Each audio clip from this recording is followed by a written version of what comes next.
우리 가운데 염려를 하지 않고 사는 사람은 아마 한 사람도 없을 것입니다. 어떤 조사에 따르면 우리 대한민국 사람들 가운데 약 절반은 내일에 대한 염려를 하고 있는데, 특별히 100세 시대를 맞아 더욱더 노후에 대한 불안을 가지고 있다라고 말합니다.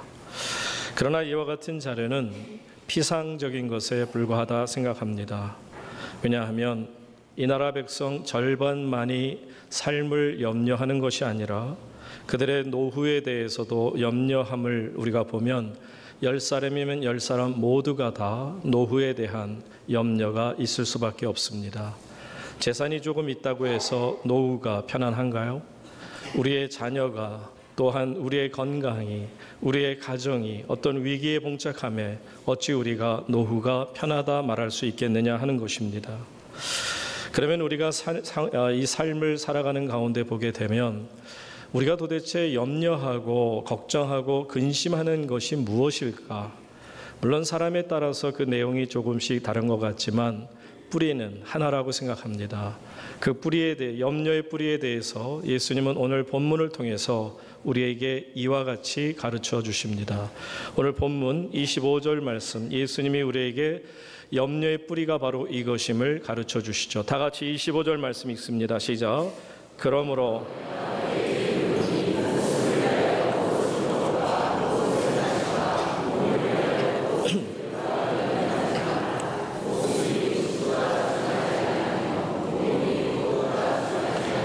아멘. 예수님께서는 우리에게 두 가지로 이렇게 요약해서 말씀하죠. 첫째는 목숨을 위하여 무엇을 먹을까, 무엇을 마실까 염려하지 마라. 목숨을 위하여 염려하지 말고, 또한 우리 몸을 위하여 무엇을 입을까, 몸을 위하여서도 염려하지 말라 말씀합니다. 우리가 다른 말로 하면 우리의 생명의 어떤 안전 그리고 건강, 이러한 것들이 우리의 삶에 있어서 염려의 뿌리가 되고 중심이 되는 거죠. 그래서 예수님이 가르쳐 주신 것처럼 우리의 목숨이, 우리의 몸이 바로 염려로 휩싸여 있다라는 것입니다. 물론 사람마다 차이가 있죠. 어떤 분들은 마음이 약하다 보니까 그냥 겉으로도 그렇고 항상 발을 동동 구르면서 염려가 아주 그냥 습관처럼 된 사람을 볼 때도 있습니다. 또 어떤 분들은 마인드 컨트롤도 좀 되고 또 삶에 있어서 성격도 강하다 보니까 그러한 것이 사람들에게 노출되지 않는 것뿐입니다. 그런데 가만히 보면 본인이 성격이 강한 것 같아도 결국 그 속을 들여다보면 자신도 모르는 사이에 은근히 바로 밑바닥에는 이 염려의 통증을 가지고 있다. 마치 암이 소리 없이 우리에게 다가오는 것처럼 말입니다.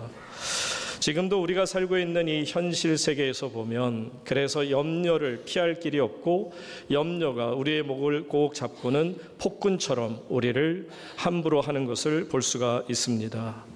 이 대한민국을 살아간다는 것이 참 어렵죠. 중산층이라는 분들이 무너진 게 벌써 오래전의 이야기입니다. 그리고 또한 이 대한민국에서는 가진 자가 점점 많아지고 또한 없어지는 저소득층 사람들이 점점 많아지는 빈익빈 부익부 현상이 너무나도 심화되고 있음이 안타깝습니다. 한마디로 잘 사는 사람의 가정에서의 한 식구들이 모여서 먹는 한 끼 식사의 비가 결국은 저소득층 생활에 한 달 동안 생활하는 비와 오히려 넘으면 넘을 수도 있다라는 것이 안타깝습니다. 우리가 사는 이 대한민국의 체감 물가는 더욱더 뛰어오르고 있으니 참으로 안타깝고요. 그리고 또 우리가 우리 자녀들을 교육시킴에 있어서 사교육비가 세상에 이렇게 비싼 나라가 또 있을까 싶을 만큼 참 수고하고 애써도 아이들 교육하는 게 너무 어려워지고 있습니다. 심지어는 요즘에는 분위기가 전세가 월세로 바뀌는 경우를 흔하게 봅니다. 그렇게까지 표현해서 죄송하겠습니다만 어떻게 보면 탐욕에 눈이 어두워진 집주인들 때문에 돈이 없는 가난한 이들이 겪는 고통이 말로 닿을 수 없죠. 쫓겨납니다. 쫓겨나서 결국은 그 돈 가지고 갈 수 없으니 변두리로 나아가는 경우도 보게 되고, 또 서울에서 남아 있으려면 지하 단칸방으로 들어갈 수밖에 없는 현실이라는 것입니다. 지금 현재 대한민국의 신용불량자 수는 지난 10년 동안 300만 명을 넘습니다. 그뿐이겠습니까? 우리가 사는 이 대한민국에서 우리의 목숨을 위협하는 일들이 어디 하나 둘이냔 말입니다. 북한이라는 나라는 끝도 없이 우리를 정말 핵으로 위협하며 우리의 마음을 힘들게 하고 있습니다. 이제는 아침에 일어나면 습관적으로 체크하는 것이 있죠. 그것은 뭐냐면 오늘 미세먼지가 어떨까? 초미세먼지가 또한 어떨까?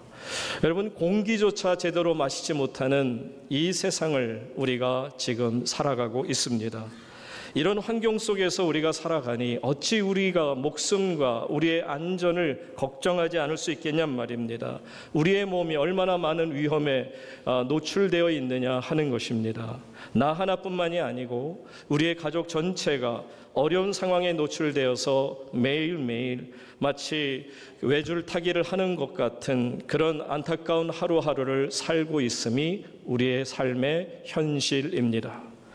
그러니 이런 형편에서 어찌 염려하지 않고 살아갈 수 있겠느냐? 이거는 불가능하다 못해 만약에 그렇게 사는 사람이 있다면 그것이 비정상적으로까지 느껴질 정도입니다. 오죽하면 한평생 정말 팔자 좋게 늘어지게 산 인생을 살았던 그 솔로몬 왕이 인생을 마지막에 정리하면서 뭐라고 말했던가요? 그는 말하기를 평생 이 땅에 와서 근심하며 수고하다가 가는 것이 사람의 인생이다. 여러분, 누가 보더라도 팔자 좋게 살았던 솔로몬이 이런 얘기를 할 정도이니 보통 사람인 저와 여러분들은 얼마나 힘든 생을 이 땅에 와서 살아가고 있느냐 하는 거죠. 이처럼 염려라는 것은 우리한테서 뗄래야 뗄 수 없는 어떻게 보면 삶의 실존이기도 하고 저와 여러분의 참 모습일 수도 있다라는 것입니다. 여러분, 성경에 보면 많은 위대한 영적 지도자들의 이야기가 나옵니다. 그분들 한 분 한 분의 삶 속에서도 들어가 보면 그분들이라고 염려가 없었겠습니까? 왜 염려가 없었겠습니까? 그분들도 인간의 사람으로서 이 땅을 살아가는데 아무리 믿음이 좋았다 할지라도 그들에게도 아픔이 있었던 것을 압니다.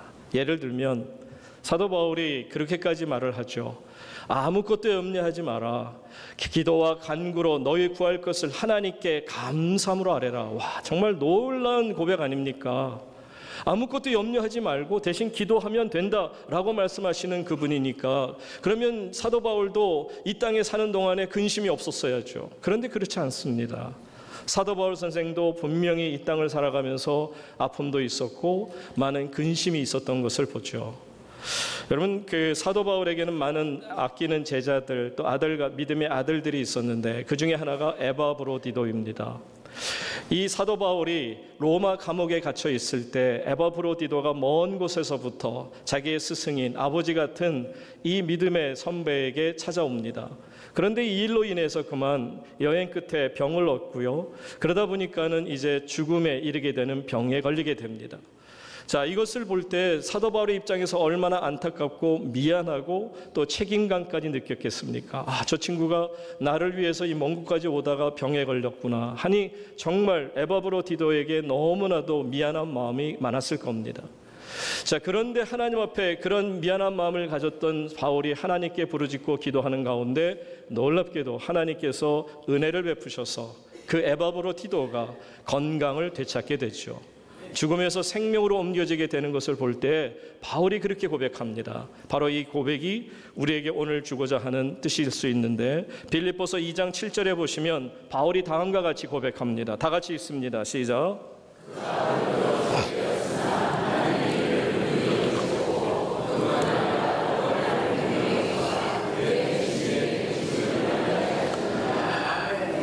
그러니까 사도 바울의 고백은 이거예요.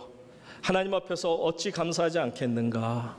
왜냐하면 에바브로디도 그 자신도 너무 근심했고 그래서 병 때문에 죽음을 눈앞에 뒀을 때 얼마나 두려워했겠는가? 또 나 역시도 그 죽음을 보면서 얼마나 마음이 답답했는지 표현하기를 근심 위에 근심. 그러니까 보통 근심이 아닌 겁니다. 너무너무 극심한 근심이 바울을 사로잡았습니다. 그런데 하나님이 병을 고쳐주시니 이 근심 위의 근심이 사라지는 것을 고백합니다. 여기서 보시는 것처럼 바울 사도 역시도 믿음이 있었음에 이처럼 근심이 떠나지 않았던 것을 우리에게 보여주는 것입니다.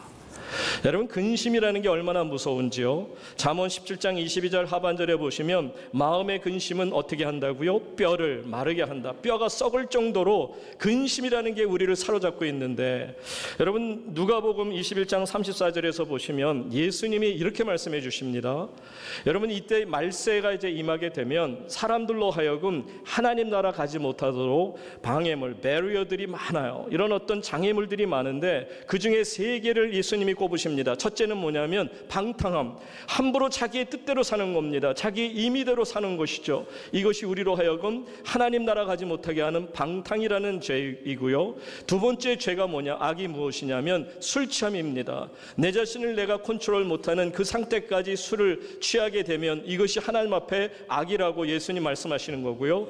끝으로 세 번째, 방탕함과 술 취함만큼이나 무서운 죄가 있는데, 하나님 나라 가는 것을 막는 죄가 있는데, 그 세 번째 죄가 무엇이라고요? 바로 염려, anxiety라고 하는 염려라는 죄인 것입니다. 사랑하는 여러분, 염려가 죄라는 거 아셨어요? 여러분들, 염려하는 것은 불신앙 죄이며 하나님 앞에서 하나님의 뜻을 깨닫지 못하는 죄라는 것을 아시기 바랍니다.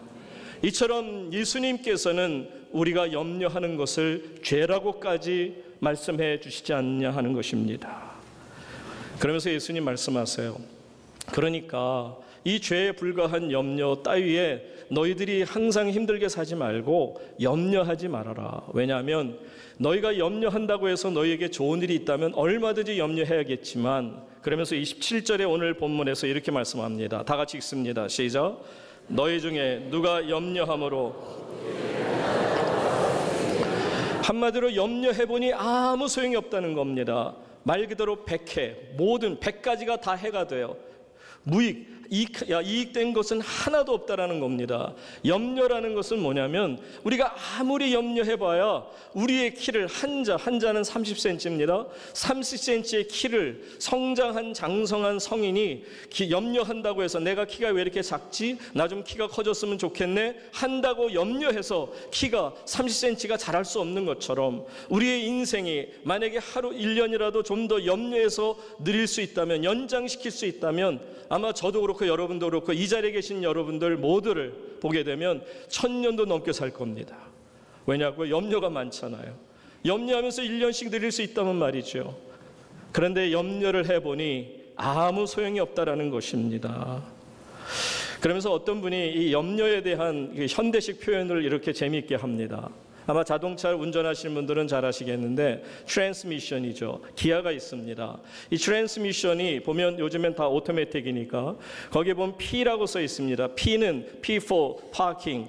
그러니까 주차된 상태에서 발동을 켜게 되면, 발동을 킨 상태에서 여러분 보세요. 아무리 엑셀레이터를 강하게 밟아도요, 엔진이 굉음을 내고 큰 소리를 내고 엔진이 흔들릴 정도가 됩니다. 그런데도 계속 밟게 되면 나중에는 이 엔진이 과열되다 보면 엔진이 깨어지거나 폭발하고 마는 것입니다. 그런데 차는 1cm도 앞으로 안 나가요. 마찬가지로 P나 N이라고 하는 N for neutral, 중립이죠. 중립의 노화도 마찬가지입니다. 아무리 밟아도 1cm도 앞으로 나가지 않습니다. 심지어는 엔진이 깨어져 나가고 차가 폭발하는 일이 있어도 말입니다. 이게 염려라는 거예요. 염려해보니 하면 할수록 우리는 그 염려 속에 빠져들게 되고, 우리 앞에 놓여지는 것 중에 보면 하나님의 영광을 나타낼 것은 하나도 없다라는 겁니다. 단 1cm도 하나님의 영광을 나타낼 수 없다라는 것을 말합니다. 저는 이 표현이 너무 잘된 표현이라고 생각합니다. 사랑하는 여러분, 왜 해봐야 소용없는 이 염려를 우리는 붙잡고 있는 것입니까? 그러니까 예수님은 이제 마태복음 6장 34절에서 이 염려를 붙잡고 있는 우리들에게 또 한 번 말씀해 주시죠. 자, 6장 34절 말씀을 다 같이 읽습니다. 시작.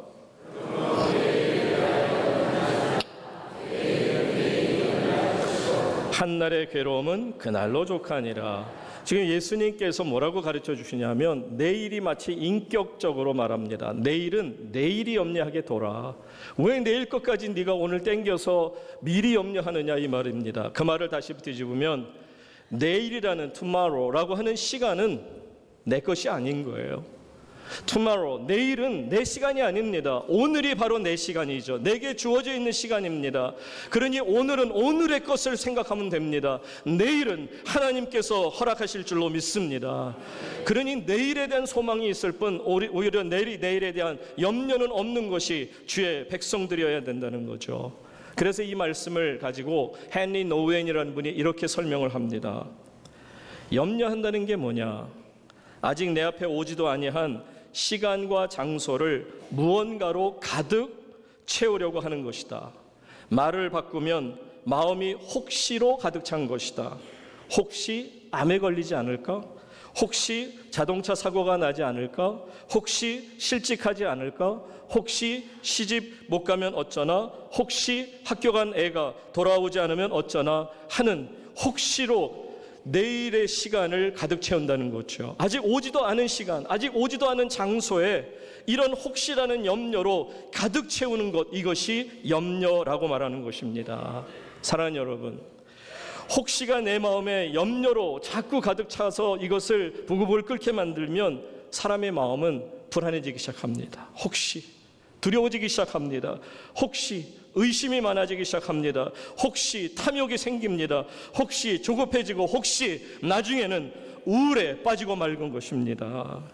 그래서 우리가 겪는 대부분의 고통을 보게 되면 이와 같이 주의 말씀처럼 쓸데없는 내 것이 아닌 내일의 것을 미리 댕겨서 거기에다가 장소와 시간에 그냥 우리 혹시라고 하는 염려를 가득 채워놓는 것과 다를 것이 없다.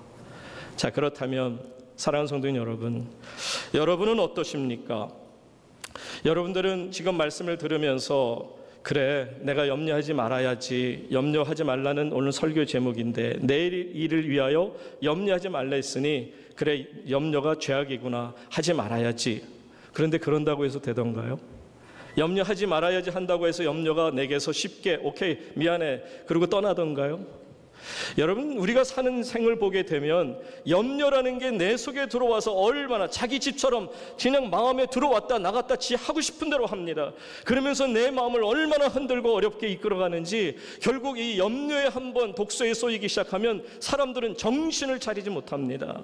아무리 끊어내려 할지라도 이 염려의 생각이 끊어지지가 않는다라는 것이죠.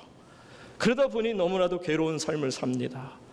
목사는 하나님의 말씀이라 대언하며 내게 염려하지 말라고 해서 그래서 나도 염려하고 싶지 않은데 염려에서 벗어나고 싶은데 문제는 이 염려에서 해방받을 수가 없다는 것이 두려운 겁니다.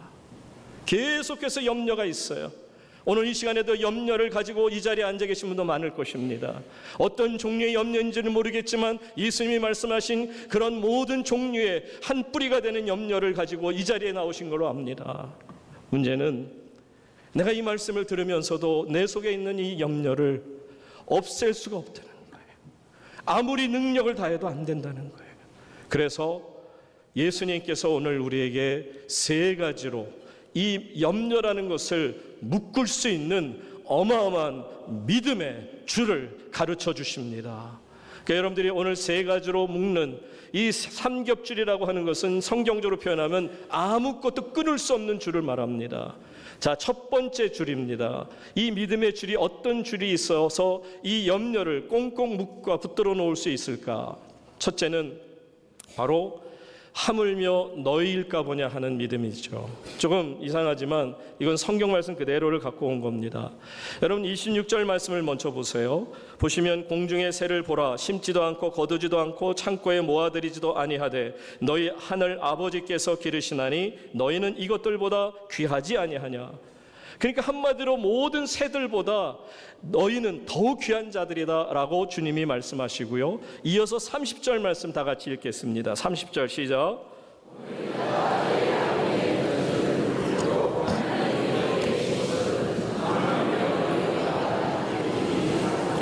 여기에 하물며 너희일까 보냐 하는 말씀이 나오죠. 보십시오.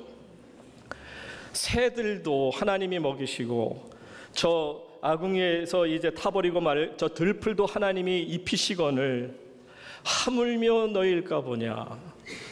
여러분, 이 땅에 있는 그 조류들, 그 개체 수가 1,000억 마리가 넘는다 그래요. 사실 1,000억이라는 숫자는 우리가 셀 수 없는 숫자이고요. 그러니까 그보다 훨씬 더 많을 수도 있겠죠. 적을 수도 있겠지만 어쨌든 어마어마한 개체 수가 이 지구상에 지금 새들로 존재하고 있습니다.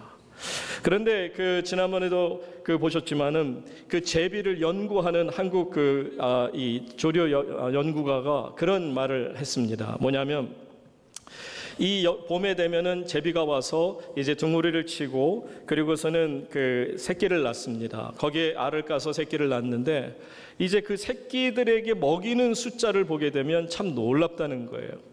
적어도 하루에 100번을 왕복하면서 새끼들을 먹인다고 그래요. 그래서 제비가 그렇게 빨리 다니는 이유가 있더라고요. 걔네들 방해하면 안 됩니다. 왜냐하면 100번 동안을 새끼들한테 먹이를 물려다 주는데 한 번에 몇 마리를 입에 담고 있는 줄 알아요? 놀랍습니다. 70마리 이상입니다. 그러니까 하루에 적어도 이 줄 잡아서 한 마리에게 주는 곤충의 수가 몇 개냐면 7,000마리를 먹인다는 거예요. 그래서 이것을 따져보니까 3주 동안에 3 weeks 동안에 정말 새끼들을 먹이는 그 개체수를 보니까 곤충 15만 마리를 먹인다고 그래요. 여러분 한번 생각해 보세요. 우리가 제비새끼 하나를 먹입니다. 15만 마리 곤충을 잡아야 합니다. 만약에 사람 10명을 돈 주고 고용해서 1년 내내 그 사람들에게 곤충 잡아다가 15만 마리를 먹이라 해도 못합니다. 할 수가 없죠. 그러니까 우리가 수억을 쏟아 부어도 그 제비새끼 한 마리 제대로 먹이기가 어렵다는 겁니다. 그런데 하늘에 계신 하나님은 그 제비새끼 15만 마리 3주 동안에 먹일 만큼 하나님께서는 제비들에게 능력을 주시고 하나님이 도와주신다는 사실입니다. 바로 그거예요. 그처럼 하나님께서는 이 땅에 있는 1,000억 마리나 되는 그 엄청난 한 마리의 제비새끼가 15만 마리의 곤충을 먹을진데 그러면 1,000억 마리라면 얼마나 되는 겁니까? 그런데도 그 모든 새들이 굶지 않고 이 지구상에서 살아남는 것은 하나님의 도우심의 역사인 것입니다. 그러면서 하시는 말씀이 그거예요. 하물며 너희일까 보냐. 사랑하는 여러분, 이 하나님의 사랑을 믿으시기 바랍니다. 하나님의 나라와 하나님의 의를 구하는 것은 하나님께서 우리의 모든 것을 받아주실 줄로 믿습니다. 그러니 여러분, 이방인들도 하나님이 보살피시거늘 내가 하나님 나라와 하나님의 의를 구할진대 어찌 나에게 하나님의 거룩함으로 채워주시지 않겠느냐 하는 것입니다.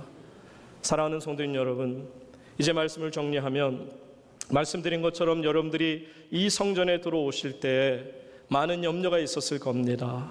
세상 염려가 여러분들을 붙들고 있었고 참 어렵게 했고 그래서 결국은 또 앉아있다가 성전문을 나서는 순간 내 염려가 또 나를 발목을 잡는 것처럼 느껴지겠는데 이 시간 여러분들 말씀을 통해 들으셨습니다.